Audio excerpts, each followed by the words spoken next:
नमस्कार दोस्तों, आप सभी का इस चैनल पर हार्दिक स्वागत है। इस चैनल के माध्यम से हम हिंदी पढ़ना और लिखना सीखेंगे। हम इसकी शुरुआत शून्य से करेंगे और धीरे धीरे सरल शब्दों का उच्चारण व लिखना सीखेंगे। फिर हम धीरे धीरे कठिन वर्डों की तरफ बढ़ेंगे और उसका उच्चारण और लिखना सीखेंगे। हिंदी हिंदी एक भाषा है और भाषा को लिखने की एक शैली होती है। जैसे इंग्लिश की अलग शैली है, संस्कृत की अलग शैली है, वैसे ही हिंदी की भी एक अलग शैली है। हम इसको एक एग्जाम्पल के माध्यम से समझते हैं। तो बचपन में हमें आर्ट बनाने का बहुत शौक रहता है, तो चलो हम आर्ट के माध्यम से समझते हैं। जैसा कि आप सभी को पता है कि हमें यदि नेचर के बारे में आर्ट बनाने बोला जाए तो सबसे पहले हम कौन सा आर्ट बनाते हैं, ठीक है।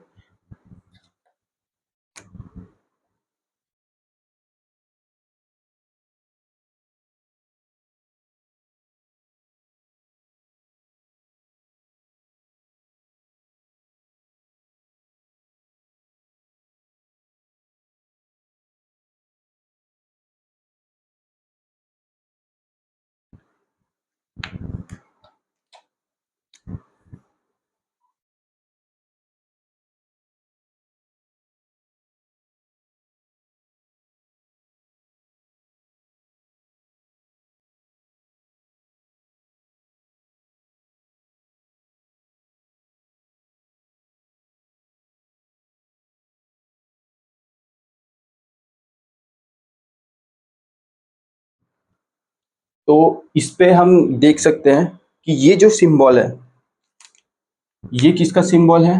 सिंबल सन का। सन मतलब सूरज, उसका सिंबल है। वैसे ही ये एक पेड़ का सिंबल है। ये किसका सिंबल है? बादल का। ये किसका सिंबल है? पक्षी का। ये किसका सिंबल है? घर का। और ये मनुष्य का।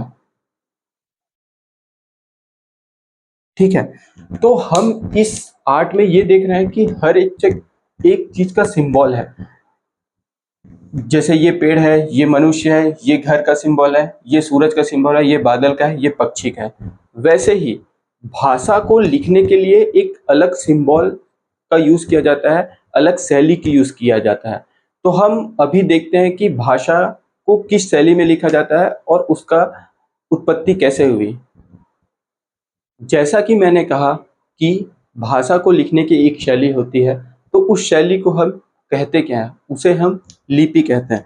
तो हम लिपि का परिभाषा देखते हैं कि लिपि होता क्या है। मैं बता दूं कि हिंदी कौन सी लिपि में लिखी जाती है? देवनागरी लिपि में लिखी जाती है।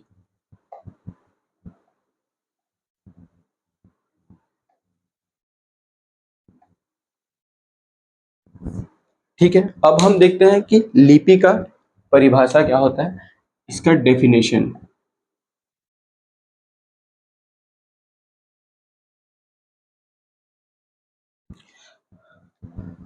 ध्वनियों को लिखने के लिए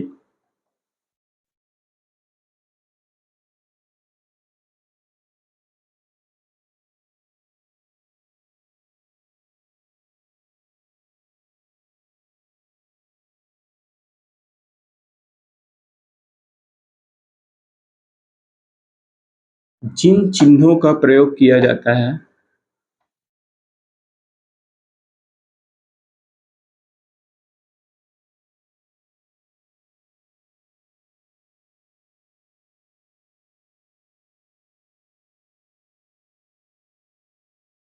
उसे हम लिपि कहते हैं।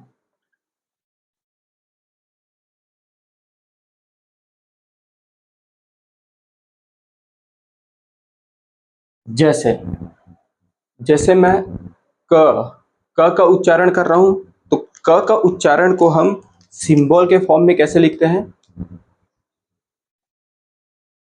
इस तरीके से। ये सिंबल किसका है? क का।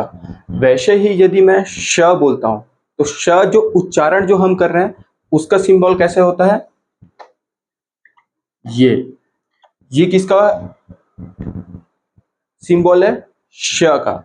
वैसे ही यदि मैं ल बोलता हूं, ल, तो ल जो उच्चारण निकल रहा है मेरे मुख से उसको मैं एज अ सिंबल कैसे रिप्रेजेंट करूंगा, ल। अभी हमने यहां पर देखा, यहां पे हमने 3 अल्फाबेट्स लिखे हैं, ठीक है। यह 3 अल्फाबेट्स हमने अभी देखे, लेकिन ऐसे हिंदी भाषा में टोटल 52 वर्ण हैं, 52 वर्ण हैं। तो हम अभी देखेंगे कि वर्ण क्या होते हैं और उसकी परिभाषा क्या होती है। हिंदी में टोटल 52 ऐसे सिंबल का यूज किया गया है, और जब हम इन 52 सिंबल को एक साथ लिखते हैं तो हम उसे क्या कहते हैं, हिंदी वर्णमाला, ठीक है।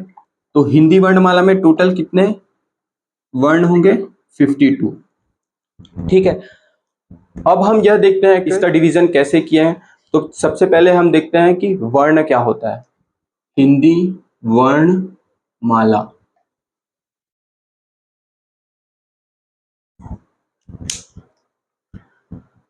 अब हम यह देखते हैं कि वर्ण क्या होता है। वर्ण एक संस्कृत शब्द है, वर्ण संस्कृत भाषा से लिया गया शब्द है, जिसका अर्थ होता है ध्वनि, मतलब साउंड, और अक्षर, अक्षर मतलब अल्फाबेट, ठीक है। अब टोटल 52 वर्णों को हमने 2 पार्ट में डिवाइड किया है। पहला होता है स्वर,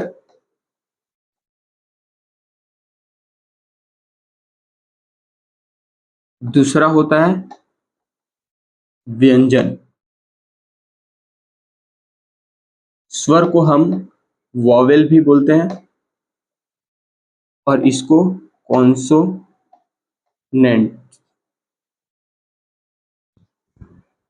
इसको हम एक और अलग परिभाषा से समझने की कोशिश करते हैं। वर्ण भाषा की सबसे छोटी इकाई है जिसे हम और ब्रेक नहीं कर सकते। जैसे फॉर एग्जाम्पल मैं यहाँ पे एक वर्ड लिखता हूँ, कमल।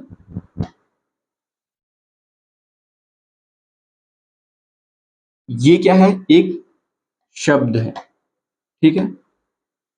यह एक शब्द है। यदि मैं इसको ब्रेक करके लिखता हूं तो मैं इसे कैसे लिखूंगा, क प्लस म प्लस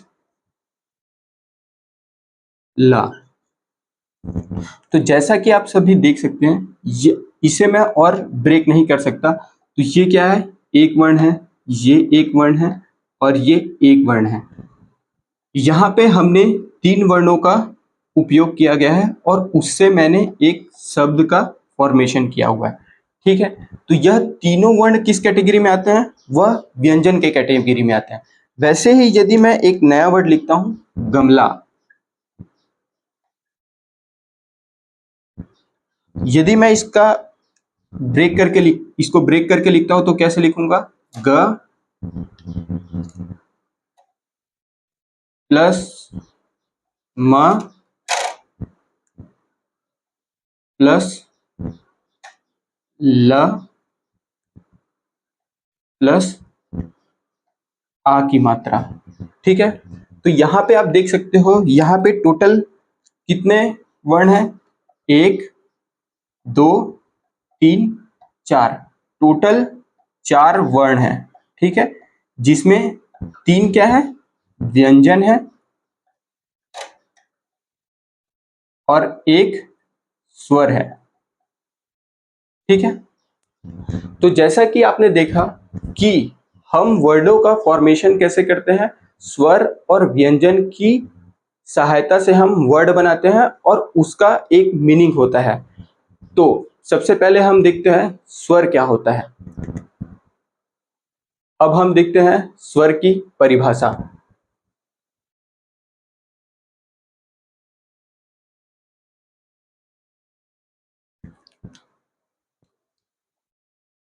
जिन वर्णों का उच्चारण बिना किसी और वर्ण की सहायता से किया जाता है उसे हम स्वर कहते हैं। स्वर में क्या क्या आते हैं? ये अ, आ, ई, ये जो वर्ण है ये क्या है? छोटी ई।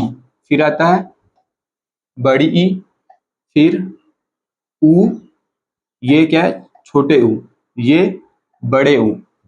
फिर आता है ऋषि। ठीक है, फिर ए, ए, ओ,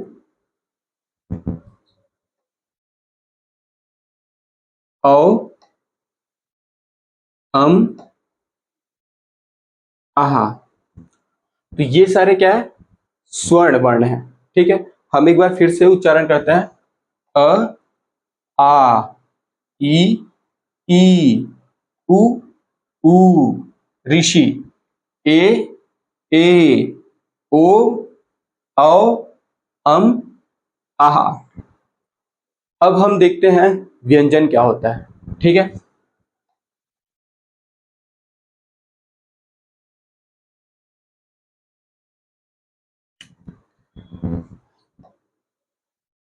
जिन वर्णों का उच्चारण बिना स्वर के नहीं किया जा सकता है उन्हें हम क्या कहते हैं? व्यंजन। ठीक है, अभी हम देखते हैं कितने व्यंजन होते हैं। जैसा कि मैंने यहाँ सारे व्यंजन वर्ण बोर्ड पर लिख दिया है, तो हम उनका उच्चारण देखते हैं कि हम उच्चारण कैसे करते हैं। क, ख, ग, घ, ण, च, छ, ज, झ, ञ, ट, ठ, ड, ढ, ण, त, थ, द, ध, न, प, फ, ब, भ, म, य, र, ल, व, श, श, स, ह, छ, त्र, ज्ञ। तो आपने जैसे देखा कि ये इसका उच्चारण कैसे करते हैं। अब हम देखते हैं कि स्वर और वर्ण को मिला स्वर वर्ण को मिलाकर और व्यंजन वर्ण को मिलाकर हम कैसे 12 खड़ी का निर्माण करते हैं। ठीक है, तो हम एक सिंबल का यूज करेंगे। सारे जो व्यंजन हैं उनको मैं एक सिंबल से रिप्रेजेंट करता हूं जो कि एक सर्कल होगा। ठीक है, इस सर्कल से रिप्रेजेंट करता हूं। ठीक है, तो अब हम देखते हैं कि कैसे हम 12 खड़ी का निर्माण करते हैं। सबसे पहले हम स्वर वर्ण को लिख लेते हैं।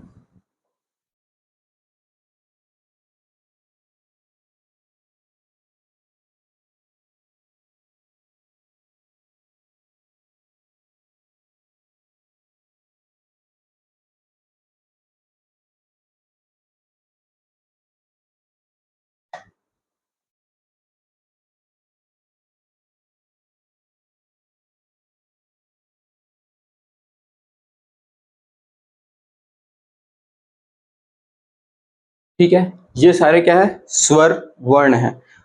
अब हमने जैसे लास्ट में बोला था मैंने कि हम एक सिंबल का यूज करेंगे, ठीक है, जो कि क्या हो गया, व्यंजन को दिखाएगा। किसको दिखाएगा, व्यंजन को रिप्रेजेंट करेगा। ठीक है, तो जब मैं कोई भी व्यंजन में आ की मात्रा लगाऊंगा, ये क्या है, आ की मात्रा है। वैसे ही यदि मैं किसी वर्ण में छोटी ई की मात्रा लगाता हूं तो वह कैसे दिखेगा,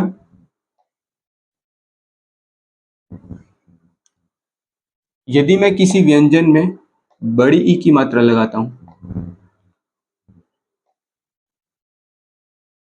तो हम उसे ऐसे लिखेंगे। यदि मैं किसी व्यंजन में छोटे ऊ की मात्रा लगाता हूं तो वह कैसे रिप्रेजेंट करेंगे, इस तरीके से। यदि मैं किसी व्यंजन पे बड़े ऊ की मात्रा लगाता हूं तो उसे कैसे रिप्रेजेंट किया जाएगा, इस तरीके से। यदि मैं किसी व्यंजन में ऋषि की मात्रा लगाता हूं तो उसे कैसे लिखा जाएगा, इस तरीके से।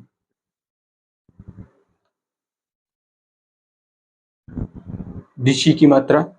अब हम किसी व्यंजन में ए की मात्रा लगाते हैं तो वो कैसे होगा,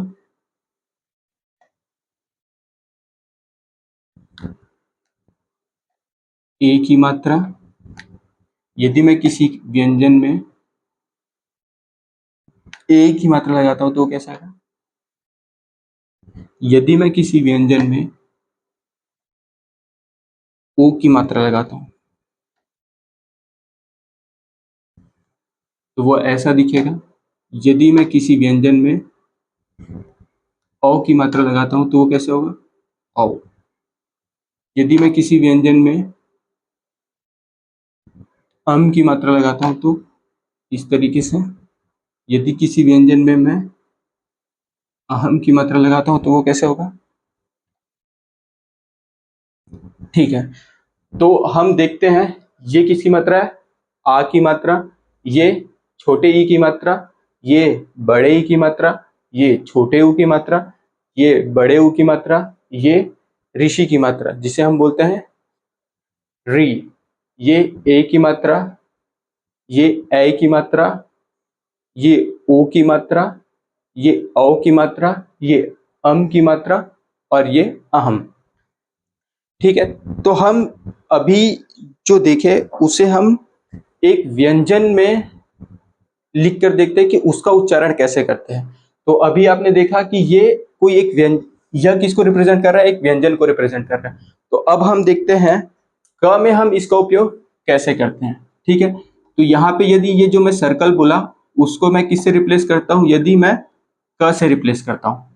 ठीक है, तो क से यदि रिप्लेस करूंगा तो अब यदि मैं क में आ की मात्रा लगा रहा हूं, ठीक है, तो ये मेरा क्या होगा, क में आ की मात्रा।